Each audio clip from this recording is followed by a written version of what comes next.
It's Tuesday afternoon. It's 7 p.m. It's time for Perspectives Live on 65.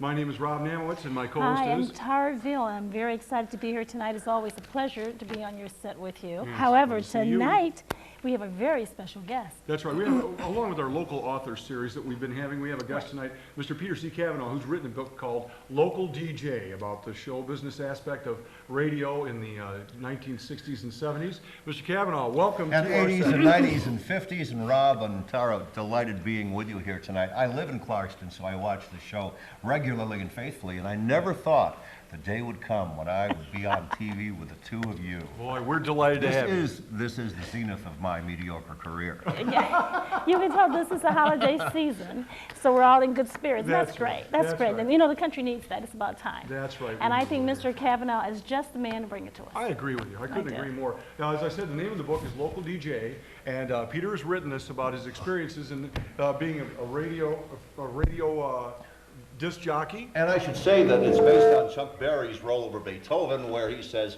I'm going to write a little letter, going to mail it to my local DJ. It's a jumping little record I want my jockey to play. And I was a local disc jockey back originally in my hometown of Syracuse, but coming to the Flint area, really, that's where I spent most of my career and most of my endeavors in not only the radio business, but the music business, Is too. that why you came to Flint? Were you recruited for their station? I came to WTAC from W1DR in Syracuse. So then how that's long, right. how long were you there?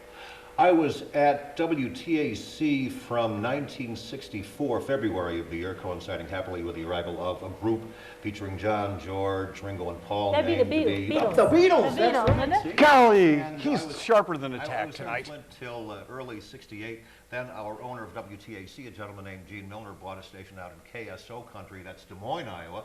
I was out there for about a year, then came back to WTAC as program director in 1968 and was PD and on the air till 1977. When I went off the air, became vice president and general manager at that point. Okay. And, you know, shaved my beard and mustache and got my hair cut and suddenly looked Get the straight. corporate And I've been look. undercover ever since. I see. That's the way it is now. It What? reminds me of WCKLW when I was reading it. Yeah, it was a very important Yeah, but station as well. WCKLW, It really right. was. Yeah. Now, what I've done this evening is I've had my researcher prepare a few clips of music, and what I'd like to do is have the clip play, and what there are, I believe there are 16 clips, and they're very short. And I would like you to, as I asked our station people in the Ladies and control gentlemen, room, this took about a week and a half to get through, but please be patient. Bear No, with us. it- It we're will going be to fun. play a clip of the music. And And you won money for this. oh, certainly, not to mention my undying Almost gratitude. okay. And if you identify the artist and tell us what part they played in the production of the Local DJ book, you'll name that artist, and we're going to play Name That Tune. Let's give it a We're going to play Name That Tune.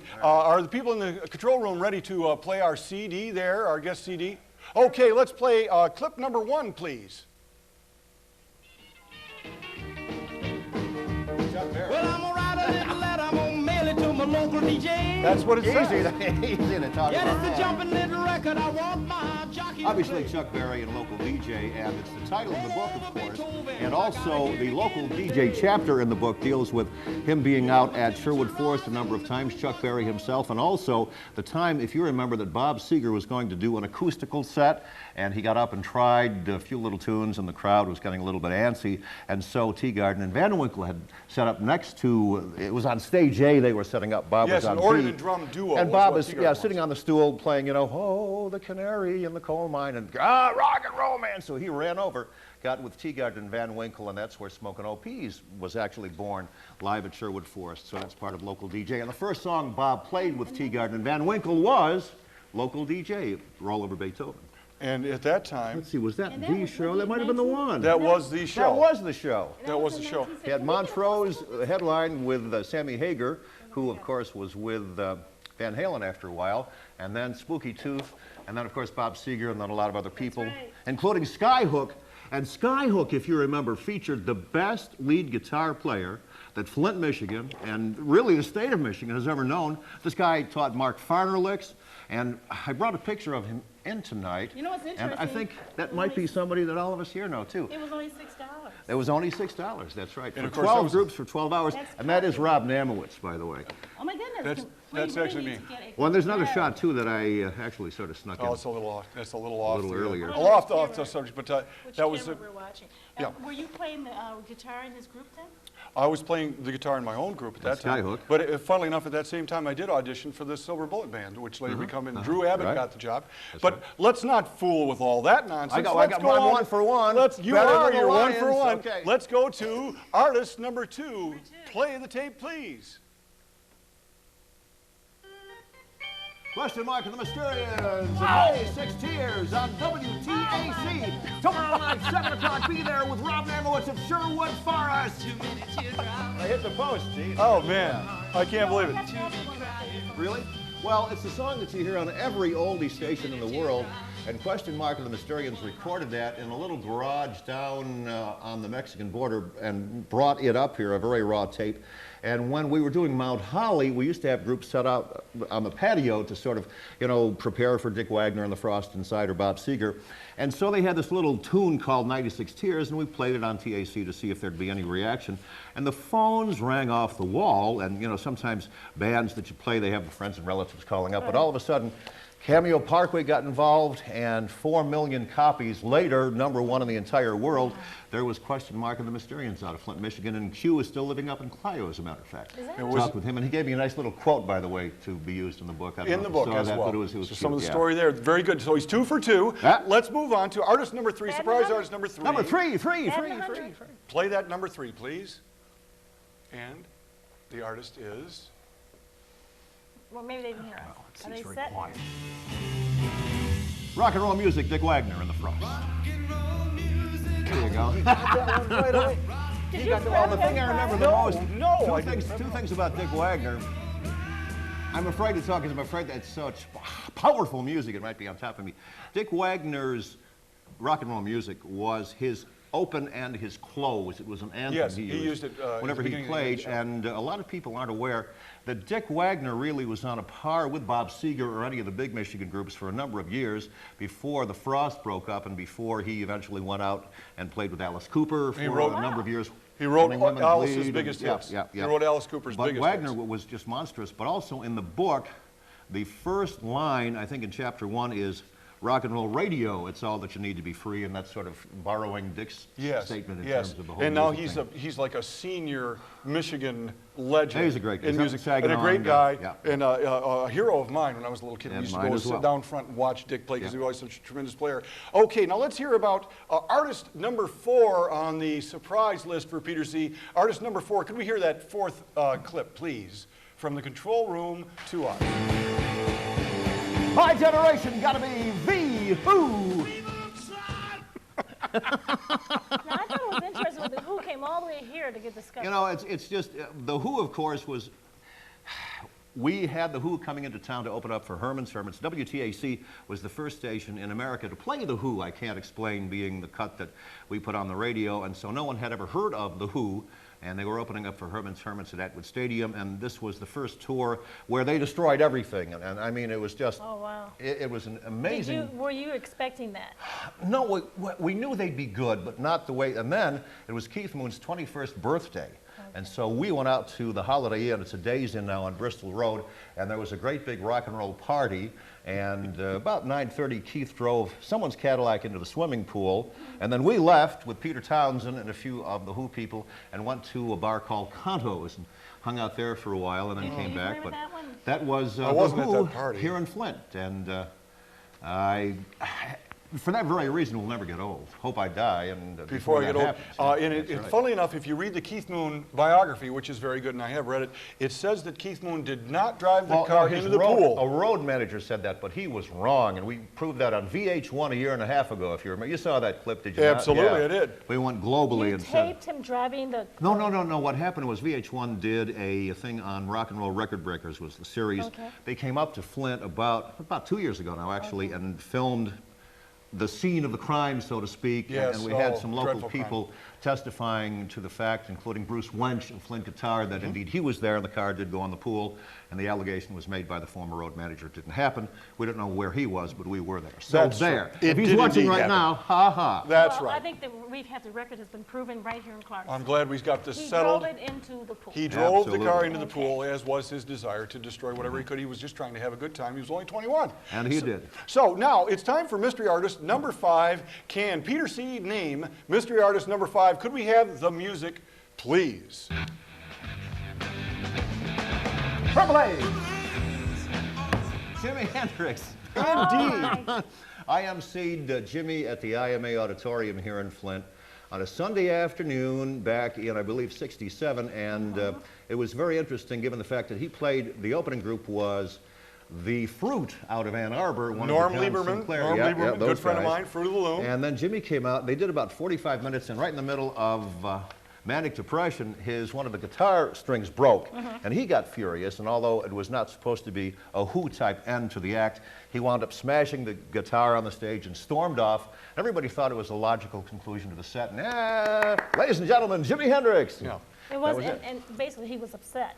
Well, he was upset, and I don't think he'd slept in about a year and a half at that point, too. Okay. So Well, his he had nerves been were in a little Chicago bit the night rattled. before and admitted Yes. that he'd had a lot of partying going on. But for those of you who don't know, a Fender Stratocaster, which is the instrument that Jimi Hendrix chose to be his main instrument, has springs in the back of the instrument that hold the strings in suspension. If one of the strings breaks, the other 5 go out of tune hopelessly. You can't play the instrument anymore. It's time to destroy the instrument at that point or And put on properly, another string. he was playing manic depression, and At so the time, poetically so it worked it was kind of beautifully. appropriate. In your book, you address in chapter 11, Dust in Time. Dust in Time. Okay, when Mr. Hendrix had a little encounter with some illegal substances. Well, actually, Dust in Time Was is this the during next that- chapter. No, that's the next chapter. So Dust in this Time is wasn't about... responsible for him tearing up the guitar. No, that was merely, there's a little bit in the book about the fact that Jimmy needed certain substances when he got to Flint, and they were supplied through various devious means to Right. make him feel more at home than perhaps otherwise would have been the case, and that was it's cocaine, as a matter of fact. But So the Dust in Time thing is about the Graduate and Dustin Okay. Hoffman and All right, those so I people. was wondering, wouldn't be, anxious to say that he would have been worse had he not had that substance? I think he probably would have only played 40 minutes before the Okay. guitar broke. Yes, before he smashed the guitar. Oh, well, you're 5 for 5 now. Let's move on to Sorry. artist number 6, the mystery artist number 6 All for right. Mr. Cavanaugh to name, and play the tape, please, of artist number 6. James Brown! Good job! Come on, Get up! I love James Brown. I know that. Oh, Now, yeah. what did you have to do with James Brown? I know Every that. time James would Came come to to town. Flint, James would have agents stop by WTAC, and we would always go down, and I always got like a second or third row for James Brown because I loved him. I just loved James Brown, and so we'd have a special WTAC section. And after the show, we would go up to Mr. Brown's dressing room and hang out for a while and talk to Mr. Brown. And he'd come to Flint probably 2 times a year for a good 5 or 6 year period. And at the time, Wham was the rhythm and blues station. TAC was Right full-time, downtown. Great station, and great probably station. half the music Great we had DJs. was rhythm and blues, and so those 2 stations would co-promote him. Oh, man. And he's just, to this day, I mean, a wonderful gentleman. And I saw James as fundamentally part of rock and roll, given the fact that rock originally, as we know it today and as we really should know it a little bit better going to the roots, was a combination of black rhythm and blues and white country and western. And really, James was such a big part of that whole black part of it. Good God! Oh, man. So and was this one of the, was it in this concert, did he have the cape? Oh, the whole. Oh, yeah. No, Oh, he yeah. always Oh, yeah. it was always Did the he do same the act, please? and Always the same. he'd fall down, gotta fall and down. they'd And drag him please. away, and he'd run back up, and Because he had to say, yeah, please, yeah, please, yeah. please, please, please, please. There you go. Oh, we're rolling here tonight, All boy. right. What? Man, oh, man. Sorry, you get me all Well, Pete, crazy here. I'll tell you what, they were great shows, fabulous shows. That was artist number 6, 6 for 6. Let's Okay, move what's on. number Artist number 7, the mystery artist number 7. Could we roll the tape, please? Hey there, baby. Do you want to make Funk Railroad. Mark and Donnie and Mel, and of course a Terry Knight production. That's true. Well, Grand Funk Railroad He was is correct. I just want to check. Correct, Grand sir. Funk Railroad was extra interesting in the sense that managed by Terry Knight, a former WTAC and CKLW disc jockey. To begin with, they were, and Terry was a good friend of mine, and I had used Mark and Donnie and Mel at record hops here and there up and down the Saginaw Valley in Flint for years and years. And so when they got together, and really it was the old pack coming back with Terry and no longer in the lead but managing things, they just, you know, became global heroes right out of Flint, Michigan. Yeah, they were the largest selling act of the 70s, the decade of the 70s. They Absolutely. Sold more albums than anyone And else. this, I can hear Yeah. kind of that country rock sound in It was Grand Funk was really, and Rob, I'd like to hear your thoughts, but really a combination of really basic stuff. Yeah. They weren't It was a particularly, trio. yeah, weren't Began as a particularly rock trio, complicated. fabulous Yeah, trio. yeah. And Mark's philosophy when he went in the studio, there would be no overdubbing. Right. We're going to have play bare bones rock and roll. Nice and loud, yeah. And he always wanted to have fun. Most of the music Yeah. Mm-hmm. was about having fun, and I think modern music could use a lot more fun and a little more grand fun. Great act, yeah. You know, rock Although, and you roll know, soul, we in wanna have Flint, fun. in Flint, Michigan, they were never as big as elsewhere because, you know, stars in your hometown, it's like U2 walks around Dublin and no one pays attention Right. to them. In Flint, it was always just, hey, Donnie, hey, Mark, hey, Mel, how you doing? Yeah, there were Sort of thing, everyday yeah. guys in town. Yeah, yeah. But I can remember Mark used to come to the Citizens Bank in Holly, Michigan when he had a farm out in Heartland Yeah. to put his money in the bank. And he'd come into the bank with the purple cape on and all the long hair Yeah. and stuff. And my aunt, who worked at the bank, and all these other people thought it was so weird, this weirdo, but nobody bugged him. Because he had a lot of money. Well, then he'd come across the street where we had a recording studio in downtown Holly, and we would have long jam sessions, and all the local police would come through the door and say, "Wow, we're getting this concert for free." Grand you know? Funk Railroad sold out Shea Stadium in New York quicker than the Beatles did. Yes, they did. Yeah. And Mark bought the stage, and still owns the Really? stage to this day. Yes. Ah. All right, we better move on What to. number are we going to? We're going to Losing number track 8. here. We'd like to hear artist clip number 8 from the control room, please. Roll number 8, the mystery artist. MC5 and kick out the jams, brother and sister. Ah, yes. Ah, yes. And there was a lot of Bob controversy Tyner about and that, all wasn't those there? guys, and John Sinclair, God love him, putting that great band together. And in Local DJ, there are 3 groups that I describe their performances at great length. One is Led Zeppelin, the other is AC/DC, and the third is MC5.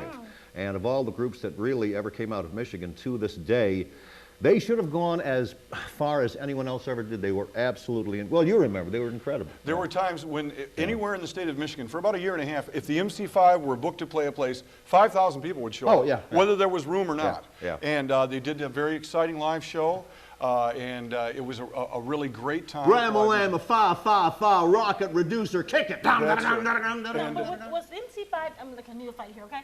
Yes. Were they in the 70s?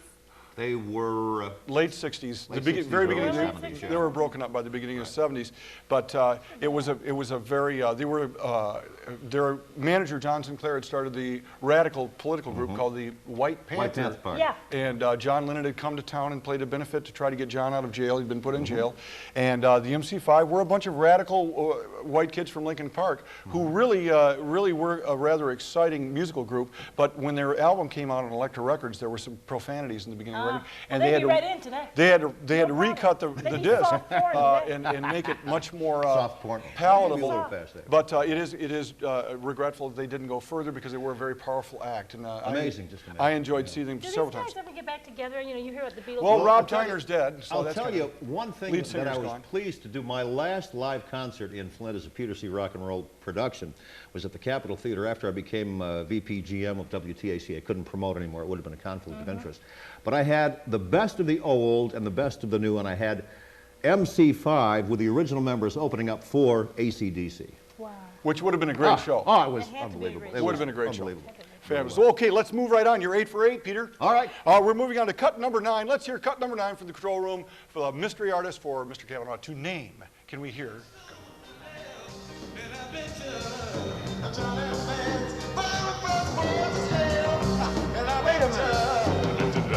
Oh, I know who that is. I bet you by Parliament and Funkadelic. You got it. Okay. Well, you picked it up in the middle of the tune there. Well, that's George Clinton's group. Yes. Parliament Funkadelic, and George is, I mean, to this day, everybody's heard Atomic Dog and all those things. But George was a phenomenal musician. He's in the book a number of times, and one time is at the giant ballroom in Flint where we had him, one of those 2 o'clock in the morning after hours BYO gigs. In that particular part of the area. There'd been a shooting there the week before, and there were about 100 people showed up. All the bad folks in Flint. It's the middle of January, a blizzard outside, but they did a great job. And then they were at Sherwood Forest a couple of times, including a time where George, unfortunately, went a little too far with some language, and there was a little bit of a scene, but it all ended very happily, and again, you know. But he always got naked at the end of the show anyway. At least he did at the giant ballroom. That's right, yeah. Downtown. One more question. You 'Cause keep I was there. mentioning, the Sherwood Forest. Yes. And that's in David. Is that still around? No, well, we went out there about 2 years ago, a friend of mine and I, and Don Sherwood had sold the property about 4 years ago to someone who came in and wanted to get some sort of either sand or something. It's all dug up. It looks like trenches in a minefield. The lodge burned down about 7 years ago, so where Sherwood Forest was, there's just nothing left. It's like Carthage, salted after the Romans. And you know, outdoor passed shows through, were all you the know. rage at that time. Everybody played outside, and people would come by the thousands and This was thousands. before Pine Knob? Yes, it was Very much so. dated This was before way Pine before, 10 years before Pine Knob. All righty, well, you're 9 for 9 now. We need to move on to artist number 10. Could we have number 10, please, for Mr. Cavanaugh's perusal, please? 1969. Iggy Pop. Iggy. I don't believe it. He got another one. Tara, he got another one. Stooges, yeah, well, We almost got him in the last one. Oh, it was close. Iggy and the Stooges were the opening act for the MC5 for several years, and of course, Iggy went on to become Iggy Pop and still is around, worked with David Bowie for a while. And Jimmy Osterberg. Yeah. He was a salutatorian of his class in Ann Arbor in Yes, he was. 1967, I believe it was. yes, he was. Yes, he We was. need to ask you some of these questions. He was We had a write-up in Cream magazine when he one time played Sherwood Forest and unfortunately got out into the crowd and did some Iggy stuff he wasn't supposed to. And Iggy my stuff. former partner at the time pulled on his mic cord, which had been sort of wound around his neck, and he did a few pirouettes, almost strangling in the process. And I can still see John, ow, pulling him through the crowd, chairs flying, but everybody, yay, because it was a natural conclusion. Looked for- like part of the act, for didn't Iggy, it? too, but Well, he's gotten another one. He's got Yeah. number 10. We're running out of time. I really want to get Okay, let's move to clip number 11, please. Okay. Clip number 11 from the control room, please. And the mystery artist is. I know this. American Woman, guess who? Stay away from me. Yep, that's it. American Woman. Guess who played one a number of times, and of course, BTO later on, which was the Bachman-Turner Overdrive. The Yes, without Bachman Burton from Randy Cummings. Bachman from Guess Who, sure. Burton Yeah. Cummings was a little hard to take, but it was a that was successful an act. easy one. Yeah, it was. Okay, well let's move on now. You're getting them all. many Getting do them we all. have? It's Oh, 11. yeah. Number 12. Could we have clip number 12 and see All if right. Pete can get Even this one? dozen. Number 12, please. Lines form on my face. 18, Alice Cooper. All right. I don't believe it. Alice Cooper. What a memory this guy's got. Alice had come from Phoenix, Arizona originally, but he and the boys wound up in the Detroit area, and so we used them a number of times at both Mount Holly, a ski area where we used the lodge to do the gigs, and then this place called Sherwood Forest.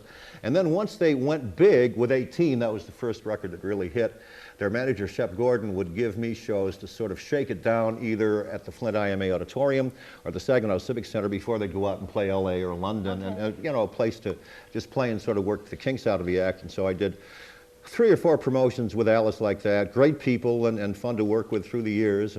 And you know, again, it was interesting seeing them develop such a theatrical presentation, show after show, to where it really became, again, from a global perspective, a worldwide hit. Well, Before we go on to the next one, though, I do want to remind people that we're here today really to promote an upcoming book called The Local DJ. So some of you tuned in a little late, you know, where are we going with all this music and this dialogue tonight? We're having some fun with a local author. We're really proud to have him here in our Clarkston community.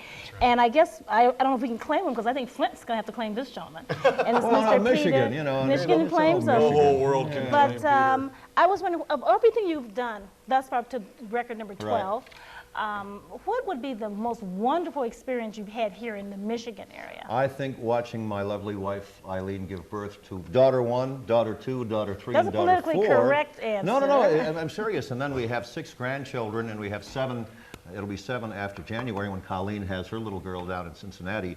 And I think one thing, and I do mention this in the book too, I mean, the music thing's been wonderful. I still have a passion for radio and TV and music and all that stuff. But you find, as you know, you keep spinning around the planet, if you're fortunate enough in doing so year after year, that certain things are a lot more important than others, and family comes first, I got to tell you. So if you were telling someone young out there now, and I think we have a lot of young viewers who are interested in rock and roll and bands, and you know, that's the offer they'll make for them right now, that's all Yep. they can see, what advice would you give them? Yeah, I don't think rock and roll and families are in any way, you know, not compatible. Okay. And I want to mention local DJ will be available after the first of the year. It won't be out till that point in Okay, time. and where will they be able to purchase Well, it? they can get it through Amazon.com after the Oh. first of the year, or BarnesandNoble.com. Probably a lot of bookstores in the area, and I'll probably run a couple of commercials on some of the local radio and cable companies too. Well, I'm glad we were in the first. Well, you know what? He's gotten 12 out of 12. I think we should probably ask. I'd like to know. It's a new form of publishing, right? That we're seeing the book come Right. out. It's truly a 21st century situation where the book will be able to be available in hardcover, softcover. It's through Ex Libris, which a division of Random House was formed called Ex Libris about a year ago. And essentially, it gives you an opportunity to either get the book hardcover or softcover, or there will be an e-version for about $6.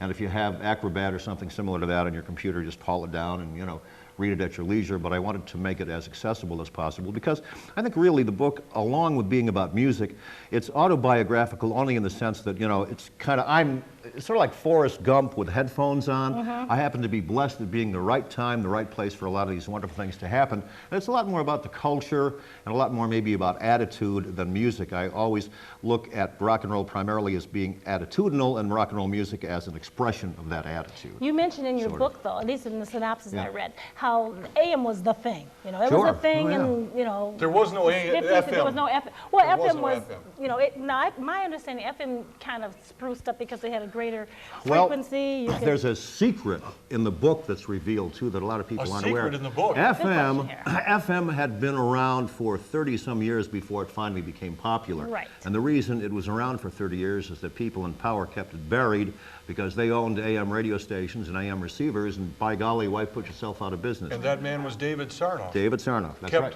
Kept FM under wraps. That's right. And there was kind of like a little war there. Yeah, what had happened was, and just to take 10 seconds on this, we had an opportunity. They had an engineer, they wanted to get rid of static off AM, and an engineer named Armstrong finally invented the process, which became known as frequency modulation, or FM, infinitely superior in terms of, you know, just basic frequency and, you know, stereo and all those things. But this was also a subway to the AOR, album-oriented rock. It was WTAC? the medium used on WWCK for album-oriented rock because it coincided with really the birth of a pure rock format versus Top 40, which really played a lot of everything. And Peter invented that particular Top genre of programming for the radio industry, didn't you, Peter? Well, we had a certain amount to do with I that. believe we did. A lot of patterns that were caught out in Detroit that started some. Yeah, we've only got a couple of minutes left. Can you tell us real quickly before the music comes on about your meeting with the Beatles and shaking hands? George Harrison's just passed away. Peter Cavanaugh has actually shaken the hands of all four Beatles quite some time ago. We were on WTAC. Bob Dell, the program director at the time, and I and the Beatles were coming to Olympia Stadium in Detroit. So we went down there and got backstage and interviewed all four Beatles, had our pictures taken with them. Wow. And it was just a wonderful experience. Came back and produced a show, an hour-long show called WTAC Meets the Beatles, using stuff we taped down there, plus mixing it with music off the Capitol album, and I think it was the BJ album at the time, too. And it was great, and you know, the thing is, at the time, the Beatles weren't the Beatles. They were the Beatles, but not the way we think of the Beatles. Way before Sgt. Pepper. Were you on the radio 24 hours a day, or was it limited timing at that time? The radio was on 24 hours It was a day. I 24 personally hours. wasn't. No, I was no, at 7 till sure. midnight. No, I Although know. once in a while I had marathons, but not usually. So there was AOR 24 hours. There was Top 40 24 hours and album-oriented rock 24 hours later on the FM stations. Sure. In case you've just tuned in, we'd like to remind you our guest tonight is Peter Cavanaugh, who's written the book Local DJ. That's the name of the book. It's a rock and roll history, and it tells a lot about how rock and roll became a large part of our entertainment media. Interesting, and look at how the posters was, even with the J. That's from 1973. Yeah. And now you can't even get parking for $5 to see these guys. You could actually go into those performances at that time for $5. 12 hours, twin concert stages under summer sun and stars. A single point in time and space. That's right, and it's going to be it'll be a great stocking let's hear stuffer. one more of his songs as we go out. I guess we won't. We're going to hear one on news. Sorry. I want to shake the hand that shake the Beatles' hand. Thank you, Peter. Thank you very much for coming. Wonderful. Thank you. This is great. Had a great time. We'll do it again. We should do 2 seconds. It could have.